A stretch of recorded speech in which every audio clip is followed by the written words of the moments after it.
Okay, trainees, I can't expect you to perform double time march without first being shown how to do it. That's exactly what I'm going to do for you right now. I'm going to demonstrate what double time march is going to look like. Trainees, for this first whole impression, I want you to understand that I represent everybody in the flight without exception, and I'll set the standard for performance you'll need to emulate. Trainees, for this first whole example, I want you to pay attention to the upper half of my body, particularly my hands and what they do.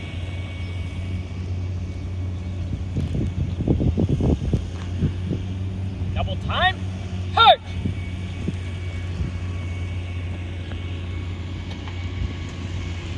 Let me go ahead and do this for you one more time. Again, for this whole impression, I'll represent everybody in the flight without exception, and I'll set the standard for performance that you'll need to emulate.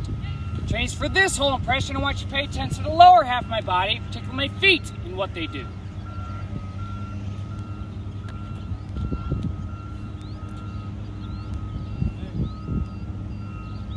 Double time, march!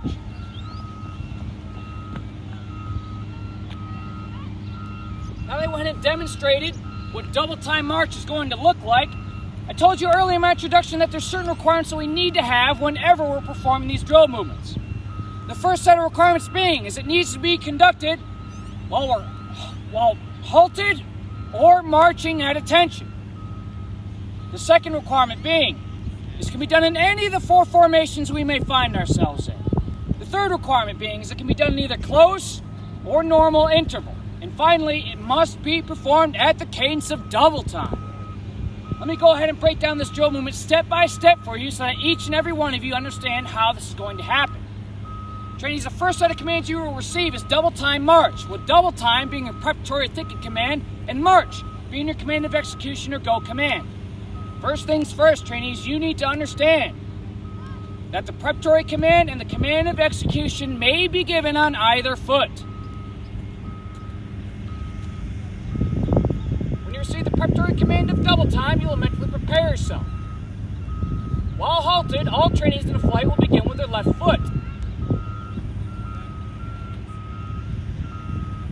While marching, all trainees in the flight will take one more full 24-inch step in the cadence of quick time.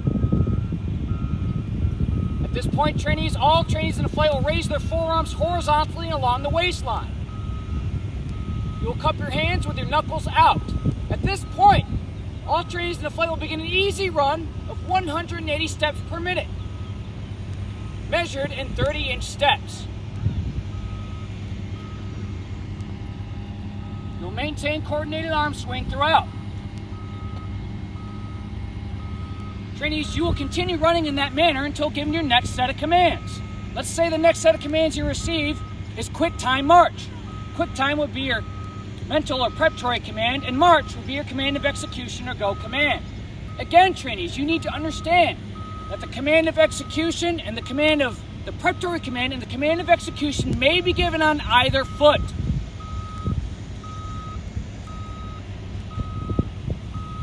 Trainees, while in double time, if given the preparatory command of quick time, you will take 4 30-inch steps in between the preparatory command and the command of execution. At this point, all trainees in the flight will take 2 more 30-inch steps in double time. At this point, all trainees in the flight will resume marching at the cadence of quick time, simultaneously bringing their arms down to their sides and resuming natural and coordinated arm swing. At this point, all trainees in flight are now marching at the cadence of quick time in 24-inch steps, awaiting further commands. Trainees, you may also receive another set of commands while in double time, and that is flight halt, with flight being your preparatory thinking command and halt being your command of execution or go command. Trainees, while in double time, if you receive the command, the preparatory command of flight, you will take 4 30-inch steps in between the preparatory command and the command of execution. Upon the command of execution halt, all trainees in the flight will take 2 more steps in double time.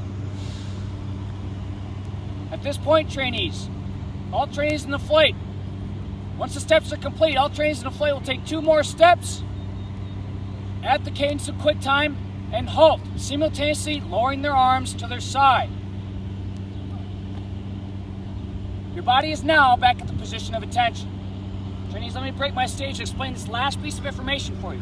The only commands that can be given to you while in double time is incline to the left, incline to the right, quick time march, and flight halt. Now, trainees, I'm going to go ahead and demonstrate for you this drill movement one more time. For this whole example, I want you to understand, I'm going to give you a frontal view. I'll represent everybody in the flight without exception to set the standard for performance. I want you to pay attention to the upper half of my body, and particularly my hands and what they do. I'm going to go from a double time to a halted position for you, trainees.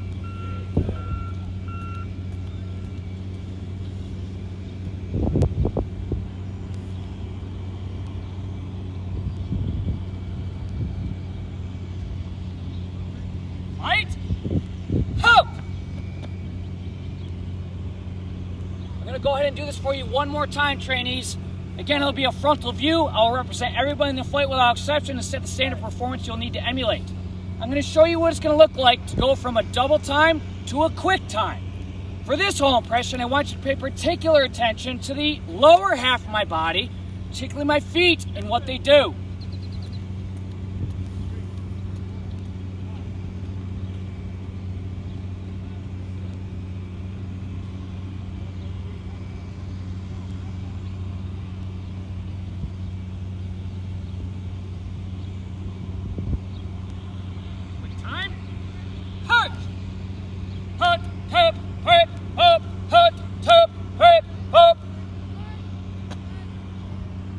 Trainees, that is a lot of information on simply running while in formation, because that's exactly what we're going to be doing when we do this. Does anybody have any questions on anything that we just went over?